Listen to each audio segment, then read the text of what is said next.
Qué bueno que se conecta con nosotros en una sesión más de la Escuela de Desarrollo Cristiano. Sea usted bienvenido a este curso, el Evangelio de Mateo.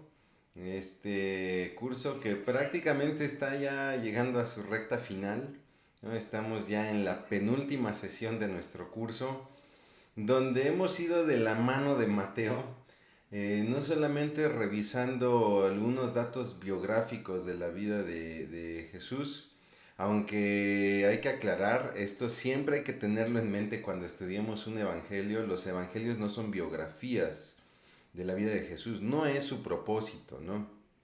Si nosotros pretendemos hacer de los evangelios biografías, siempre vamos a quedar insatisfechos. ¿Por qué? Porque siempre van a hacer falta datos, siempre nos van a faltar datos, ¿no?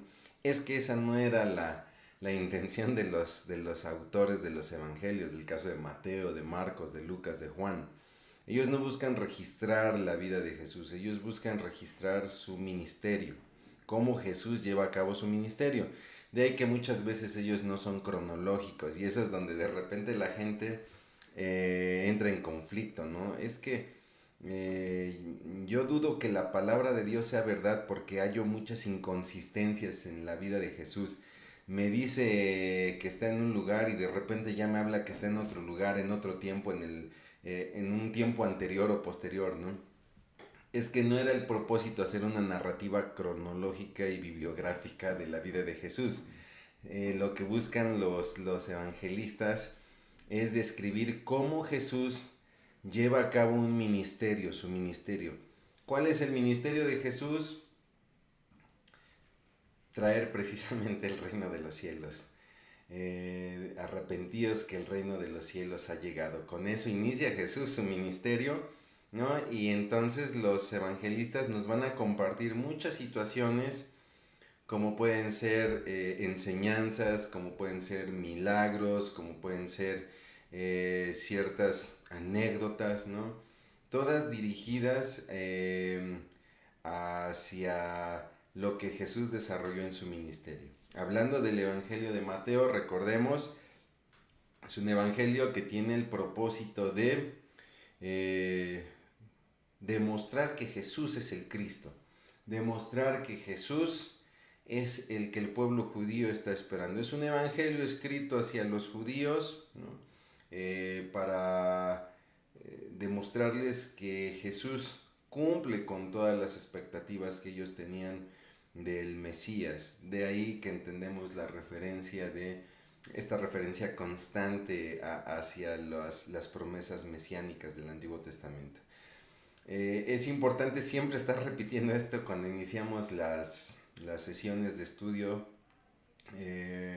porque nunca hay que olvidar siempre el propósito general de todo un libro. Cuando estudiemos un libro de la Biblia, siempre hay que darle una repasada al inicio de nuestra sesión con el propósito general del libro que estamos estudiando, para que de ahí nosotros podamos desarrollar el tema particular, ¿no? Siempre atendiendo ese propósito general. ¿Cuál es nuestro tema en particular? Bueno, pues la 11ª sesión o la 11ª sesión, le decía yo, es nuestra penúltima sesión, donde basados en este libro de Rafael Porter y de Gabriel López, ¿no? Listos para el Rey, nos presenta su 11º capítulo, que ellos titulan como el rechazo del Mesías cumplido, ¿no?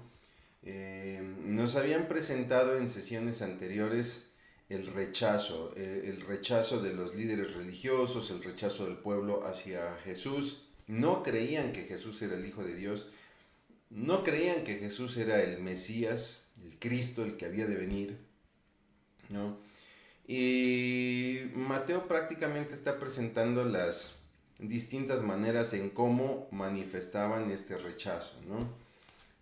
¿Por qué? Porque Mateo, regresando al propósito general, Mateo en este objetivo que tiene de demostrar que Jesús es el Cristo, está previniendo a sus lectores, no cometan el mismo error que cometieron los líderes religiosos, que cometió el pueblo, de rechazarlo, y entonces nos comparte anécdotas, nos comparte historias de cómo se dio ese rechazo, ¿no? Pero llegamos de esta manera al capítulo 11 de nuestro estudio del libro y obviamente de nuestras sesiones, nuestra 11ª sesión, donde se nos presenta el rechazo del Mesías cumplido, digámoslo así, en su máxima expresión. Es decir, cómo se da el rechazo hacia Jesús en su máxima expresión, pues estaríamos hablando de la crucifixión de nuestro Señor Jesucristo. El tema que nos ocupa hoy es precisamente el arresto del Señor Jesucristo y la muerte en la cruz, ¿no? Los juicios que se dan ante las autoridades judías, primeramente, y después ante las autoridades romanas. Es decir, ni el pueblo escogido de Dios, ni el resto del mundo tuvieron piedad o tuvieron misericordia por Jesús, lo van a juzgar injustamente, ¿no? Y es entonces donde cobra sentido lo que vimos la sesión anterior. La sesión anterior habíamos hablado de una respuesta al rechazo donde Jesús predice un juicio. Vendrá un juicio para los judíos por cuanto son el pueblo de Dios y no aceptaron al ungido, no aceptaron al Mesías. Pero también va a venir un juicio para los gentiles, porque también muchos gentiles le han rechazado, ¿no? Ya Jesús se ha presentado, lo vimos en la 9ª sesión. Jesús se presenta a Jerusalén, ¿no? Después de iniciar un ministerio donde nos anuncia el reino de los cielos que ha llegado, donde se presenta en distintas aldeas, en distintas regiones, en la región de la Judea, de la Galilea, de la misma Samaria, en ciudades que se vuelven inclusive hasta estratégicas como es Capernaum o Cafarnaum, como quiera usted pronunciarlo, como es la misma Betania, ¿no? Como es la misma Samaria, Berea, ¿no? Donde Jesús ha traído un mensaje de esperanza a través de sanidades, de milagros, pero mantiene, digámoslo así, un perfil oculto, ¿no? Mira, preséntate ante los sacerdotes y si te preguntan, no digas quién te sanó, tú preséntate como lo establece la ley, ¿no? Y sigue con tu rito de purificación, ¿no? Mantiene como un perfil oculto. La pregunta de oro sería, ¿por qué Jesús mantiene un perfil oculto? Porque si Jesús hubiese manifestado que él era el Cristo, lo hubiesen apresado inmediatamente, le hubieran dado muerte inmediatamente y no hubiese tenido tiempo de testificar como lo hizo durante 3 años acerca del reino de los cielos, ¿no? Es así que entonces veíamos en la 9ª sesión que Jesús se presenta ya en la ciudad de Jerusalén, ¿no? Con esta famosa entrada triunfal, con esta purificación del templo, donde ya Jesús habla, expresa manifiestamente que es el Hijo de Dios. Obviamente esto causa revuelo en los sacerdotes, en los fariseos, en los escribas, en los propios saduceos. Y entonces viene una confabulación para asesinarle y lo que nos ocupa la sesión de hoy, ¿no? Que es su crucifixión, ¿no? Y entonces el rechazo del Mesías se cumple a cabalidad, dándole a Jesús una muerte que por un lado es injusta. ¿Por qué es injusta? Porque se hace en un marco de un juicio injusto, pero por otro lado es una muerte necesaria, ¿no? ¿Por qué? Porque número uno era la voluntad de Dios Padre que Jesús padeciese por cada uno de nosotros, ¿no? Y porque gracias a esto usted y yo hoy gozamos de la salvación, de la vida eterna, ¿no? Para todo aquel que acepta en su corazón este hecho, ¿no? Este maravilloso hecho.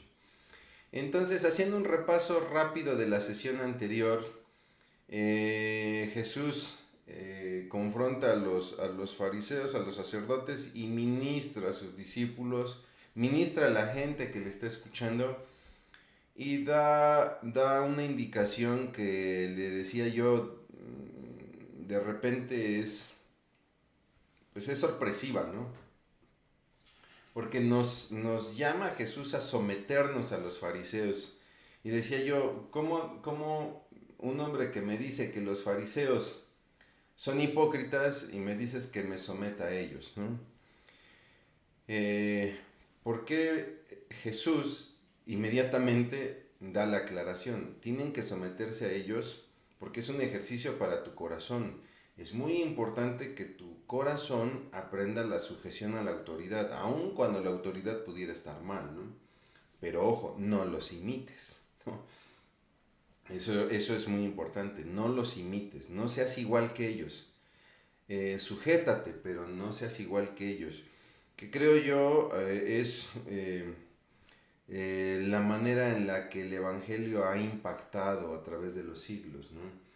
Lo hizo a través de los primeros discípulos, lo hizo a través de la iglesia en sus primeras etapas, lo hizo a través de la iglesia en la reforma, en la modernidad y en estos días, donde algo que impacta en la gente es la capacidad de hombres y mujeres de someterse a una autoridad, aunque esta autoridad pueda ser inclusive un tirano, se someten a esa autoridad pero no siguen su estilo de vida. El ejemplo creo más conocido pues es el de los primeros cristianos que eran pues se me fue la palabra, disculpe, estos cristianos que eran llevados al Coliseo, ¿no? Donde se les ponía a pelear con gladiadores o donde eran entregados a las bestias, una práctica muy terrible que tenían los romanos. No todos, fueron algunos emperadores en particular. El que me viene a la mente era Calígula. Calígula era uno de ellos, no recuerdo los otros exactamente, pero tenían pues, este pasatiempo, si se puede llamar así, este ocio por entregar a las personas a distintas bestias, ¿no? Porque les cautivaba el ver cómo distintas bestias mataban, ¿no? Entonces, de repente era, oigan, ¿cómo matar a un tigre a un hombre? Pues a ver, suelten un tigre y suelten un cristiano, ¿no? Y vamos a ver cómo lo matan, ¿no? Y ahora quiero ver cómo un oso es capaz de matar a un hombre, ¿no? Entonces suelten a un oso y suelten a un cristiano y vamos a ver cómo lo matan, ¿no? Y cuando los emperadores romanos de repente conocían un animal peligroso, ¿no? Una bestia del África o qué sé yo, oigan, pues vamos a soltarle a un cristiano para ver cómo lo matan, ¿no? Ese es el grado de corazón de perversidad del hombre, ¿no? Pero regresemos a nuestro punto. Lo que impactaba a la gente es que a pesar de los sufrimientos de los cristianos, eran personas que se sometían a la autoridad a las autoridades romanas, por ejemplo, ¿no? Y sin embargo llevaban un estilo de vida diferente y a la vez ejemplar, ¿no? Y esa es una invitación que Jesús nos deja y que sigue vigente, ¿no?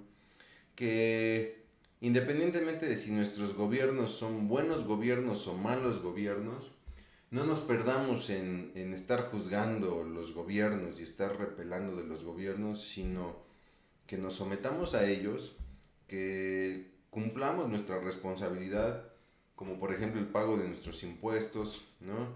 Como el llevar a cabo las normativas que establece la ley laboral, la ley de tránsito, etcétera, pero no cayendo en la corrupción de ellos, por ejemplo, ¿no? Entonces es una enseñanza maravillosa que nos deja esto, ¿no? Y le decía yo, viene una predicción del juicio por el rechazo que han tenido para con Jesús, y no solamente para con Jesús, ¿no? Por la muerte de los profetas, ¿no? Que se ha venido dando. Jesús pone el ejemplo de Zacarías, el cual es asesinado ahí en el altar del templo, ¿no? Viene un lamento por Jerusalén en este diálogo muy conocido, Jerusalén, Jerusalén, yo que te quise juntar como la gallina junta a sus polluelos y simplemente no quisiste, ¿no? Se ocupa un recurso literario que en hermenéutica se llama apóstrofe. El apóstrofe es cuando una persona le habla a un objeto como si fuera una persona, ¿no? Y entonces Jesús le habla a la ciudad como si la ciudad fuera una persona. Eso es un apóstrofe. Existen las personificaciones, cuando yo le hablo a usted de un objeto como si el objeto fuera una persona, ¿no? Le voy a poner este ejemplo rápido. Tengo aquí mi taza de café, ¿no? Si yo le hablo a usted de mi taza de café, pero le estoy hablando a usted que si es una persona, le hablo de mi taza de café como si fuera una persona. Ay, mi taza de café es mi mejor amiga. Esto es una personificación, ¿no? La Biblia tiene muchas personificaciones, donde el autor le habla a las personas acerca de un objeto como si fueran personas. El apóstrofe es muy similar, la diferencia es que entonces yo ya no le hablo a usted de mi taza como si fuera una persona. Yo le hablo a mi taza como si fuera una persona. Ay, taza, eres mi mejor amiga, ¿no? Eso es un apóstrofe. La Biblia tiene muchos ejemplos de apóstrofes, ¿no? Profetas que de repente le hablaban a las ciudades, ¿no? Ay de ti, Tiro, ay de ti, Sidón, ¿no? Por el juicio que te viene, ¿no? Esos son apóstrofes. Entonces el lamento por Jerusalén es un apóstrofe donde Jesús le habla a la ciudad que en ese momento representa el corazón de un pueblo que le ha rechazado, ¿no? Y por lo tanto Jesús nos habla de un juicio que va a suceder sí o sí. De ahí el significado de la palabra inminente, o sea, va a suceder y no va a haber cosa que lo impida. De ahí que entendemos la expresión que Jesús da acerca del templo: de cierto os digo que no quedará piedra sobre piedra. O sea, esto va a pasar y nada lo va a evitar, ¿no? Y entonces decíamos que esto genera una pregunta en los discípulos, una que registra la Biblia. Seguramente fueron muchas. Yo trato de ponerme en el lugar de los discípulos, trato de estar ahí en el momento, ¿no? Y me imagino que de veras vamos caminando, ¿no? Y de repente alguien al frente le dice al Señor Jesucristo: Señor, ¿ya viste qué hermoso templo? Y entonces él contesta, ¿no? Pues de cierto les digo que no quedará piedra sobre piedra, ¿no? Yo hubiera levantado la mano, ¿no? ¿A qué te refieres, Señor? ¿No? Y seguramente muchas preguntas, ¿no? La Biblia nos comparte es: Señor, ¿cuándo sucederán estas cosas? Porque hemos escuchado mucho acerca de los tiempos finales. Los fariseos en la sinagoga nos han ministrado mucho acerca de las profecías de Daniel, de una abominación desoladora y que serán tiempos terribles. ¿Cuándo sucederán estas cosas? Una pregunta se me hace muy buena y muy legítima, ¿no? Sin embargo, Jesús no nos da el tiempo, no da el tiempo, y creo yo que es muy sabio no dar el tiempo, ¿no? Él centra nuestra atención y nuestros corazones a los eventos. No estés perdiéndote en el tiempo. Muchas religiones han tratado de establecer el fin del mundo, la fecha del fin del mundo, ¿no? Y ahí se han perdido, son movimientos que se han perdido, ¿no? A mí Dios me ha revelado que el Apocalipsis, o que Cristo regresará un 25 de enero de tal año, ¿no? Y eso ha causado, ha sido motivo de inclusive fuertes herejías, ¿no?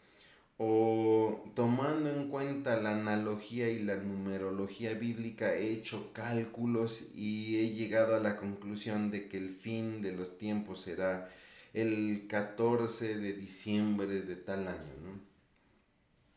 Eso es perdernos en algo que no vale la pena. Jesús nos centra no en la fecha, porque la fecha no es importante. Porque si Jesús determina una fecha, estaremos más preocupados para ver si estamos o no estamos.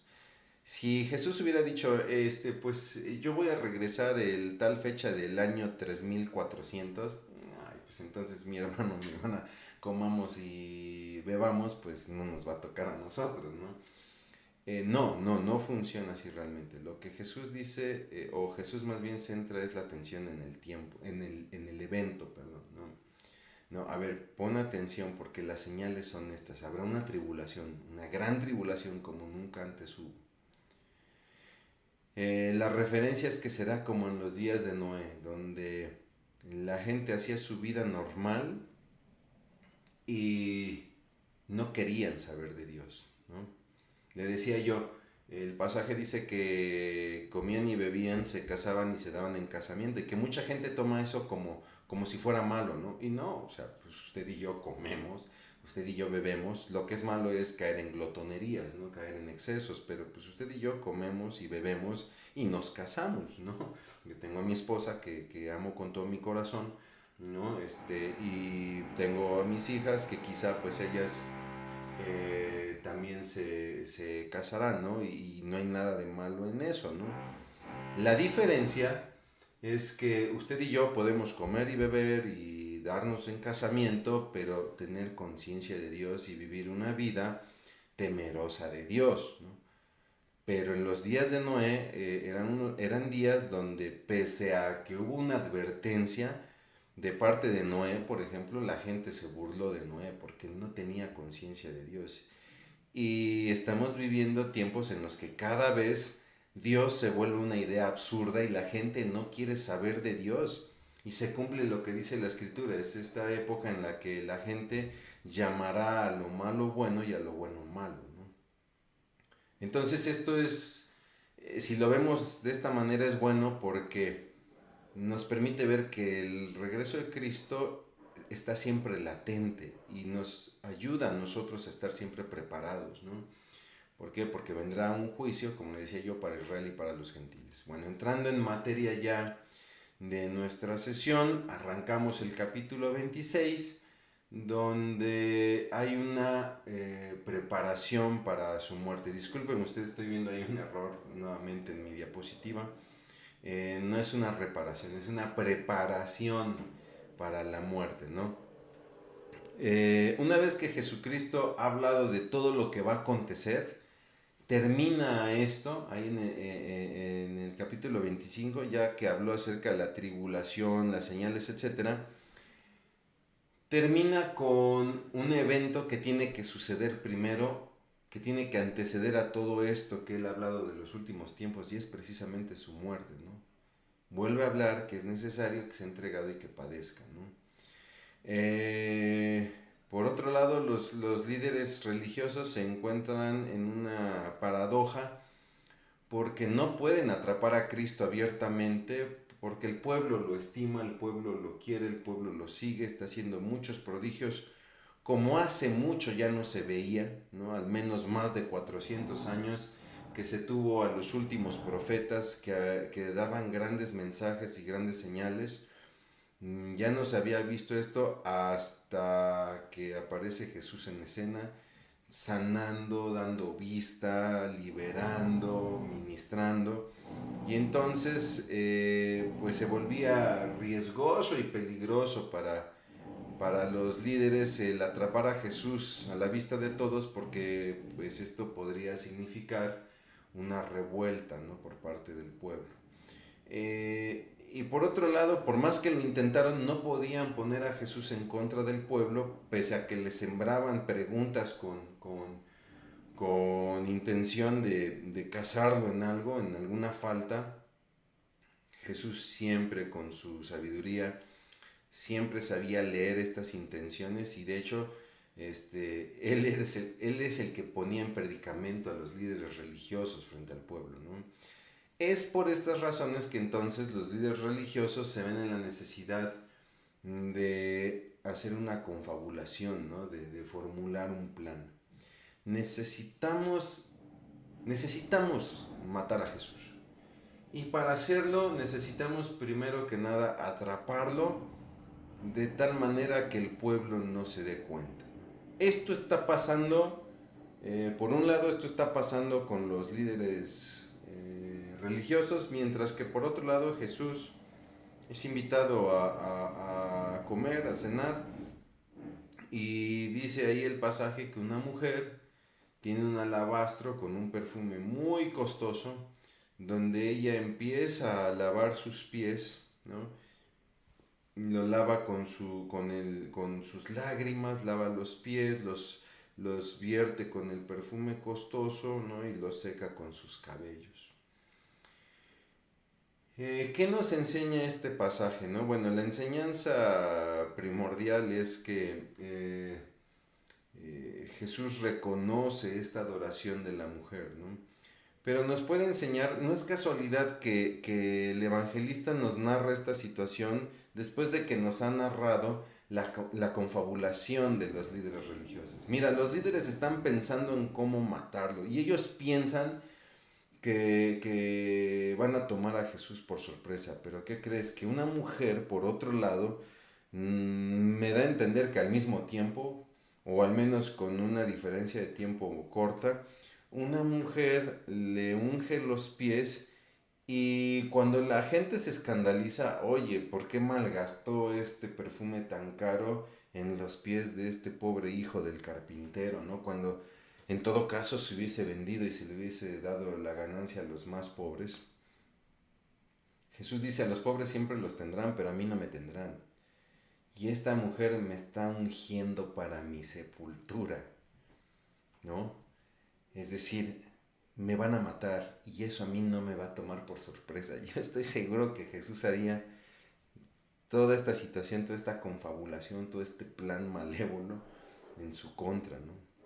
Y el pasaje nos enseña que a Jesús nada le toma por sorpresa, ¿no? Y no solamente eso, sino eh, es una bofetada para la ideología de la época donde la mujer era muy subestimada, ¿no? Y mejor una mujer supo reconocer el valor de Cristo y del sacrificio que estaba a punto de hacer. ¿Cómo? Ungiendo al Señor Jesucristo. Había una práctica muy común en los judíos y todavía en pueblos de Oriente, donde la persona que fallece, ¿no? El cuerpo es limpiado con aceites y perfume, ¿no? Se limpia todo el cuerpo con aceites, con perfume, y una vez que se ha terminado de limpiar, esto es ungir el cuerpo, entonces se envuelve con un sudario. El sudario normalmente son unas telas, unos eh, trozos o lienzos que son remojados también en aceite y especies aromáticas para envolver el cuerpo, ¿no? Digamos que aquí la mujer está ungiendo un cuerpo que va a morir, ¿no? Un cuerpo que va a ser entregado. Cosa que no vieron ninguno de los varones, ni de los discípulos, ni de los sacerdotes o de los fariseos, ¿no? De ahí, bueno, pues Judas, que es importante que notemos, era el tesorero de Jesús, era quien llevaba el dinero, ¿no? Pacta entregar a Jesús, ¿no? Se presenta ante los líderes y ojo con esto, cuando nosotros leemos en la Biblia que él pacta para entregar a Jesús, muchas veces cometemos el error de pensar, ah, sí, o sea, él pagó para decirles, miren, a mí denme dinero y al que vean yo que bese, a ese lo atrapan y punto, ¿no? Y pensamos que ahí queda toda la traición de Judas, ¿no? La traición de Judas es complicada. Porque la Biblia nos dice que él hace un pacto para entregar a Jesús. Pero ¿cómo voy a entregar a Jesús? Mira, si me das un buen dinero, yo inclusive hasta puedo testificar en su contra. Cualquier cosa de lo que le acuses, yo voy a decir que yo estuve ahí con él y que es cierto todo lo que le imputes, ¿no? Y después de esto viene la celebración de la Pascua, donde, le repito, no hay que perdernos en la cronología, porque la Biblia en ese sentido, le repito, no busca entrar a detalle con la cronología y es muy fácil perdernos, ¿no? El pasaje dice que envía a sus discípulos a buscar el lugar donde preparar la Pascua. E inmediatamente después nos habla ya de cómo están celebrando la Pascua. Dice que es el primer día de lo que se conoce como el Metzá, de los panes sin levadura, cuando manda a sus discípulos a buscar el lugar para preparar la Pascua. Pero tomen en cuenta que pasan días para tomar la Pascua porque en esos días hay que limpiar el lugar quitando cualquier indicio de levadura, ¿no? Limpiar trastes, limpiar muebles, etcétera, ¿no? Porque el alimento no puede tener nada de levadura, ¿no? Entonces, entre que Jesús envía a sus discípulos a buscar el lugar para tomar la Pascua, y cuando ya nos narra el Evangelio que Jesús está tomando la Pascua, hay que entender que pasaron días en lo que limpiaron el lugar, ¿no? Al menos un día. Entonces, ellos toman ahí lo que se conoce como la última cena, la última Pascua, donde Jesús predice la traición. Nuevamente, a Jesús no le toma nada por sorpresa, ¿no? Él predice la traición y viene una pregunta que de repente para muchos pudiera parecer boba, ¿no? Pero que es muy lógica. ¿Seré yo, Señor? ¿Por qué los discípulos llegan a esta pregunta? ¿Acaso seré yo, Señor? Porque ninguno de ellos consideraba que fuera capaz de hacer tal cosa. Es que nosotros somos los allegados y hemos visto tantas cosas, hemos compartido con el Señor tantas experiencias. ¿Quién de nosotros podría hacer tal vileza de traicionarlo, no? Pero, pero a lo mejor podría ser yo. Y entonces viene la pregunta honesta, ¿seré acaso yo, Señor? No pasó por la mente de ellos, seguramente fue Pedro, ¿no? Seguramente fue Juan. No pasa esto por la mente de ellos, ni siquiera pasa por su cabeza que sea Judas, ¿no? No creo que sea Judas, pues Judas es el tesorero, ¿no? Es al que el Señor le ha confiado el dinero, ¿no? Sin embargo, ahí Jesús predice su traición y manifiesta quién es el traidor, ¿no? Y le advierte a Judas acerca de la consecuencia de esta decisión, de la cual él todavía podía retractarse y sin embargo él sigue adelante. ¿Por qué? Porque Judas piensa que todo va a quedar en un Jesús preso. Él había pactado con los sacerdotes entregar a Jesús para que lo apresaran, ¿no? Y él estaba dispuesto inclusive hasta testificar en su contra. ¿Por qué? Porque pues yo no veo que Jesús me genere una ganancia, me genera una ganancia mejor el entregarlo. Y creo que todo va a quedar ahí, ¿no? En otros evangelios se nos narra que Judas sale de ahí, del aposento donde están tomando la Pascua, y entonces ya sin el traidor viene un acto muy importante que es el establecimiento del nuevo pacto, donde Jesús lo ilustra con un pan el cual él parte y dice, este es mi cuerpo partido, el cual es partido por ustedes, ¿no? Y obviamente entendemos que Jesús está utilizando un sentido figurado, no es que el pan realmente sea el cuerpo, ¿no? Toma la copa y dice, esta es mi sangre, la cual será derramada por ustedes. Ese es el nuevo pacto, el pacto es la sangre derramada de Jesús. Un pacto que ya Jeremías había profetizado, ¿no? Y el pasaje nos deja una promesa, no solamente deja una promesa para los discípulos en aquel momento, sino deja una promesa para todos nosotros y para nuestros hijos y los hijos de nuestros hijos hasta que el Señor venga, ¿no?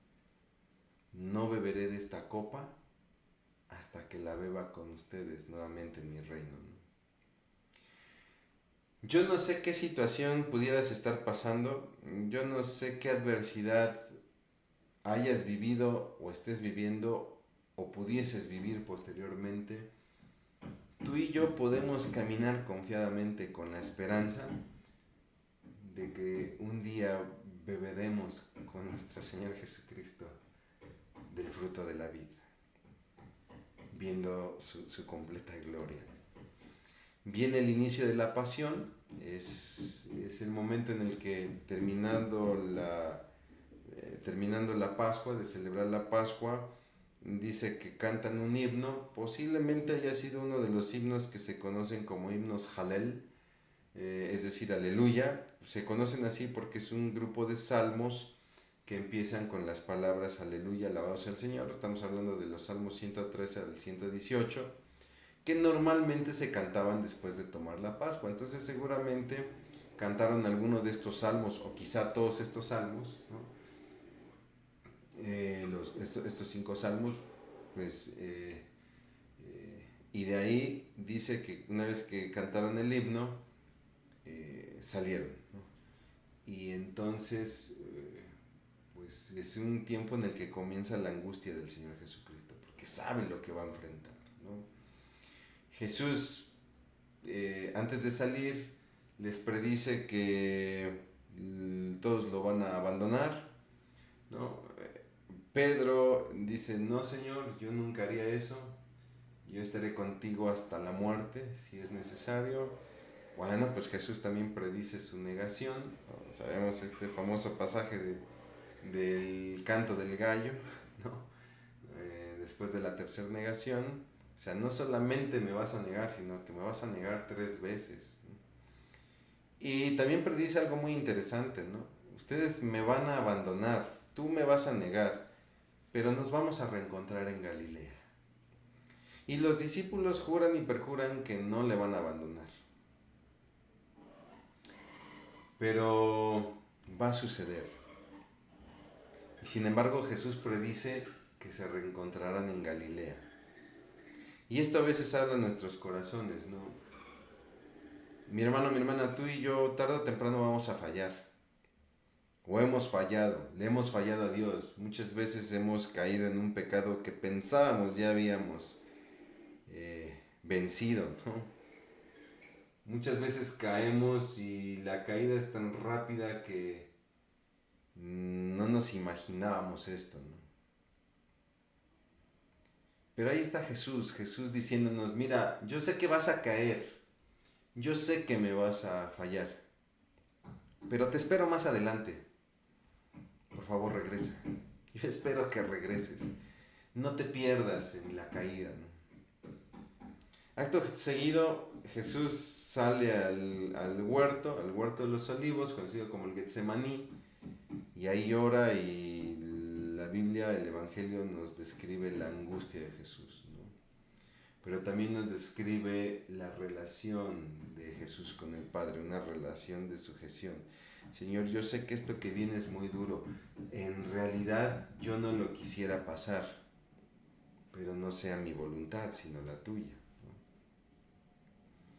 Y entonces viene el arresto de Jesús, donde Mateo en su evangelio es muy enfático en la manera ilícita en la que se da este arresto, ¿no? ¿Por qué? Porque de entrada se da en la noche. Cuando un arresto tendría que ser en el día, ¿no? Y en un juicio público, ¿no? Si nosotros revisamos la ley mosaica, había todo un sistema jurídico para las acusaciones, donde inclusive se habla de las famosas 6 ciudades de refugio para aquellos que accidentalmente le dieran muerte a alguien, ¿no? Pone el ejemplo de alguien que está cortando leño, ¿no? Cortando un árbol, y dice que si se saliese el filo del hacha y mata a alguien, pues no fue a propósito, fue un accidente. Pero si los familiares del difunto buscan venganza, esta persona puede hallar protección dirigiéndose a una ciudad refugio, donde la ciudad lo alberga, ¿no? Y lo llevan a un juicio para demostrar que fue accidental, ¿no? Dentro de toda esta ley jurídica se establece que los juicios tienen que ser delante de los ancianos, ¿no? Y pues no en la noche, no en la madrugada, ¿no? Y Mateo nos hace mucho hincapié en esta manera tan injusta, ¿no? Y sobre todo con el uso de testigos falsos, lo dirá también más adelante, ¿no? Viene el arresto de Jesús, en el cual él no pone oposición. De hecho, él reprende la actitud de sus discípulos que quieren empezar a hacer como una especie de revuelta y él también refrena la oposición de ellos y es entonces cuando los discípulos, yo creo que los discípulos tenían la esperanza de que en ese momento Jesús hiciera una manifestación de poder y al darse cuenta que Jesús no pone resistencia y al ver el poderío de la guardia del templo, ¿no? No sé si serían soldados romanos, yo entiendo que más bien era una guardia particular de los judíos, pues ellos deciden salir corriendo, ¿no? Es como si, imagínese usted que hay una manifestación, ¿no? Y a lo mejor es una manifestación de algo en lo cual usted comparte el ideal, ¿no? Y de repente llegan una serie de granaderos y usted está ahí con los manifestantes y están gritando, etcétera, ¿no? Y pues usted y yo nos damos valor porque somos muchos, ¿no? Y aunque tenemos enfrente a los granaderos con sus cascos, no sé cómo se llaman, disculpen usted la ignorancia, sus escudos, sus toletes, ¿no? Pues nosotros somos muchos, ¿no? Y aunque sea piedra sabemos aventar, ¿no? Pero imagínense que de repente quien está liderando nuestra manifestación ya no ofrece resistencia y muchos empiezan a ir. ¿Cómo se sentiría usted, no? Usted ve a los granaderos, ve su equipo, ve su armamento, dices, no, pues saben qué, con permiso, buenas tardes, yo me retiro, ¿no? Y los discípulos abandonan a Jesús. Y entonces Jesús es llevado a casa de Caifás. Ya de ahí tenemos un problema porque no tenía por qué haber sido llevado a casa de Caifás. Tenía que haber sido llevado con el sumo sacerdote, ¿no? Y bueno, pues es llevado con el suegro porque sigue teniendo poder político, ¿no? Y bueno, viene ahí un juicio. Si no me equivoco, es el Evangelio de Lucas el que nos narra cómo Jesús es llevado primeramente con el suegro, ¿no? Con Anás, y eso ya rompe. Es como si eh, se atrapa a una persona, no sé, cometió un delito, robó algo en un Oxxo, y lo lógico sería remitirlo al Ministerio Público, ¿no? Y entonces lo toma un policía y lo lleva primero, no sé, a la casa del comandante, ¿no? ¿Por qué lo llevaría ahí? No es un lugar, pero es que es el comandante, pues sí, pero no es el lugar indicado. Digamos que pasó algo similar, ¿no? Pero es ya en casa de Caifás, donde Jesús ya declara abiertamente que es el Mesías. No lo dice con esas palabras, yo soy el Mesías, ¿no? Pero le preguntan, ¿eres tú el Hijo de Dios, el Mesías? Y dice, tú lo has dicho, ¿no? Y bueno, hay que mencionar que antes se había dado toda una serie de testimonios falsos, buscaban personas que testificaran falsamente en su contra, que le inventaran algo. Era difícil porque no hallaban qué encontrar, por ahí a alguien se le ocurrió, pues yo escuché que dijo que iba a destruir el templo y de eso lo voy a acusar, ¿no? Pero dice la palabra que en sus propios testimonios ellos mismos se contradecían, ¿no? Pero cuando Jesús le responde al sumo sacerdote, pues tú lo has dicho, el sacerdote dice, ya no hay más que buscar, este hombre está loco y se hace llamar el Mesías, ¿no? Y es gracioso porque en todo juicio, ante toda declaración, pues habría que buscar la verdad, ¿no? Y si me estás diciendo que eres el Mesías, yo indagaría, ¿y por qué dices que eres el Mesías? ¿Qué demostración tienes para decir que eres el Mesías? Bueno, Jesús lo había hecho, lo hemos venido viendo en todo este curso, ¿no? Sin embargo, ellos lo único que buscaban era una excusa para matarle y toman esta verdad como una excusa para matarle. Y entonces se da la negación de Pedro, que no es otra cosa sino el reflejo del miedo de los seguidores, que es muy fácil como criticarlos, pero si yo hubiera estado ahí, creo que yo hubiera hecho exactamente lo mismo, ¿no? ¿Por qué? Porque Jesús nos da una enseñanza, nos da una demostración con el abandono de los apóstoles y la negación de Pedro. Jesús nos deja muy en claro una cosa. La voluntad del Padre es irrevocable, es inminente. Y la historia de la redención del hombre se centra en Jesús. No hay lugar para coprotagonistas. El valor, el valor por el Evangelio procede de Jesús. Cuando uno escucha testimonios de misioneros que fueron martirizados, muchas veces yo me pregunto, es que, ¿cómo enfrentaron esa situación? Yo no tendría el valor. Bueno, efectivamente, ni tú ni yo tendríamos ese valor. Es que ese valor, esa valentía procede de Cristo, procede de Dios. Y también Jesús nos demuestra que su amor está por encima de nuestros miedos. Mira, no importa si me abandonas. Si estás dispuesto a volver, yo estoy dispuesto a reencontrarte, ¿no? Viene entonces después lo que será el juicio romano.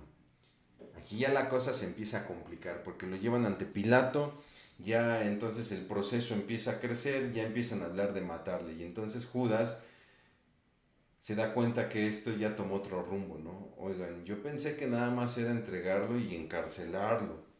Y entonces él se presenta ante los sacerdotes como para tratar de salir del problema. Y los sacerdotes muestran la realidad de su corazón, ¿no? Judas les dice, oigan, yo he pecado entregando sangre inocente, saben que no me retracto, ¿no? Y los sacerdotes dicen, ¿y a nosotros qué nos importa? A veces el mundo es así.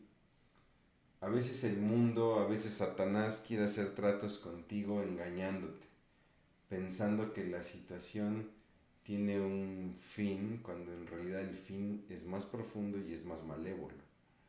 Si no, revisen la historia del huerto, ¿no? De la caída de Adán y Eva en el huerto. Y cuando tú le dices a Satanás, oye, es que pues ya hice esto, pero no había contemplado esto, no me habías dicho esto, pues esa sería la respuesta que te llevarías, y a mí que me importa, ¿no? Y ante esta imposibilidad de hacer cambiar de parecer, a los sacerdotes, es que Judas decide suicidarse, ¿no? Note usted la diferencia. Pedro niega al Señor, pero después buscará la restauración del Señor.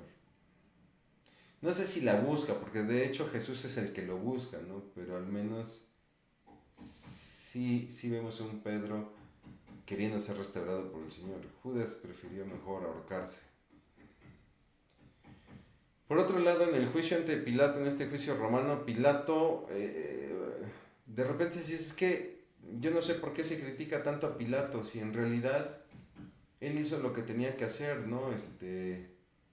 Pues presentar la situación y ya fue el pueblo el que determinó.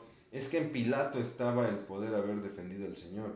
En un juicio romano, Pilato hubiera sido el abogado defensor.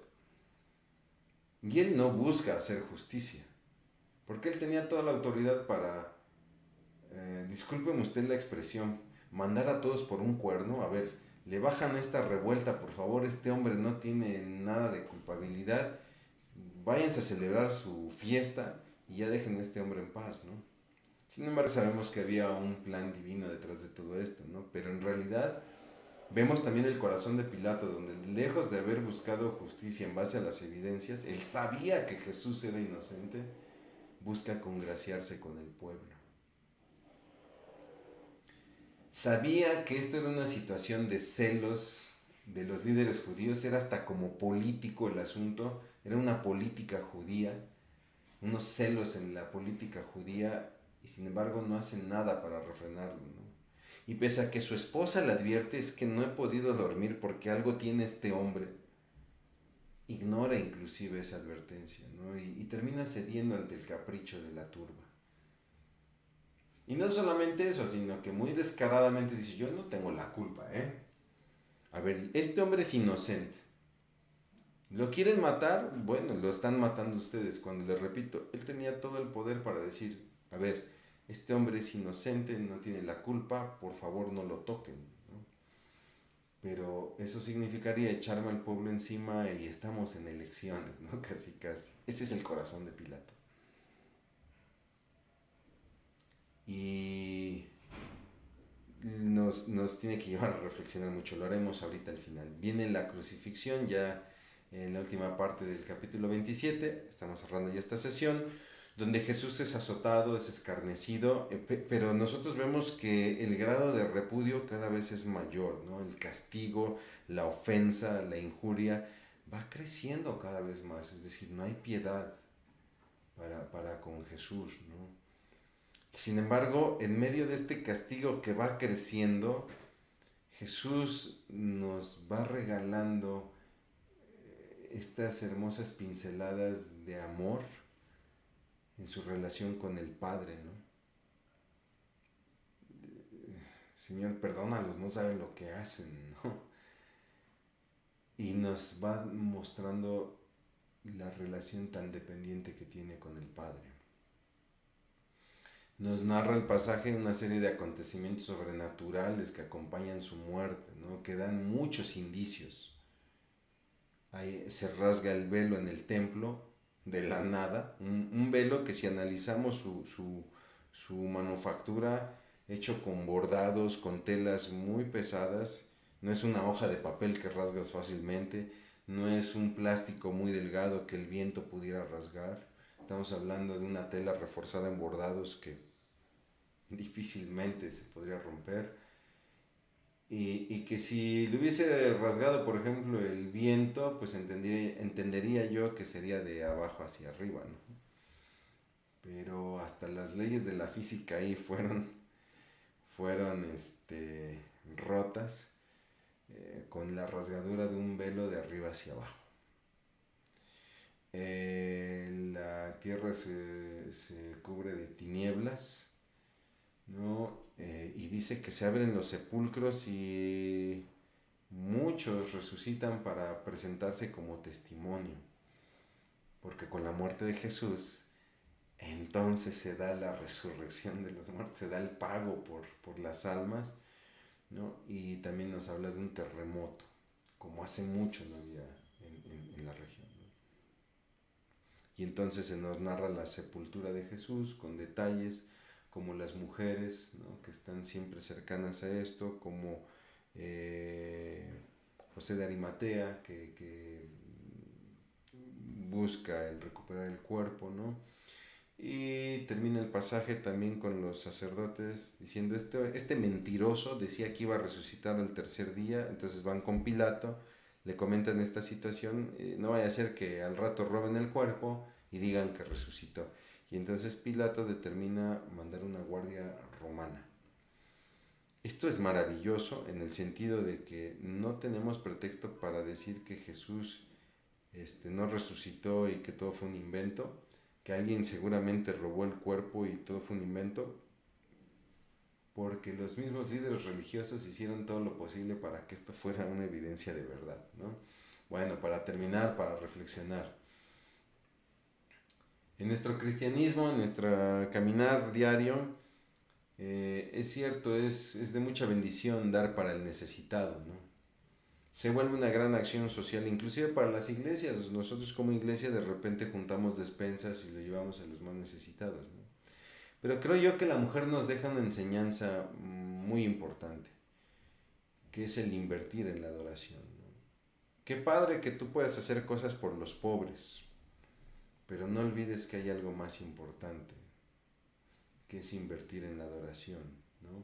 Qué padre que puedas juntar algo para compartirlo con el que no tiene, pero no olvides, no dejes de hacer una cosa por la otra, ¿no? Hazlo, pero no olvides la importancia de usar tu perfume caro para adorar a Cristo. ¿De qué manera podríamos estar confundiendo ambas obras en nuestra vida y sin darnos cuenta estamos dejando la adoración por meternos quizá mucho en la acción social, o quizá al revés, estamos tan metidos en la adoración que no estamos participando en la bendición de otros, sobre todo los más necesitados, ¿no? Al igual que los discípulos, podemos tratar de ser como autosuficientes antes de la caída, ¿no? con este corazón de no, yo no te voy a abandonar, yo siempre estaré contigo.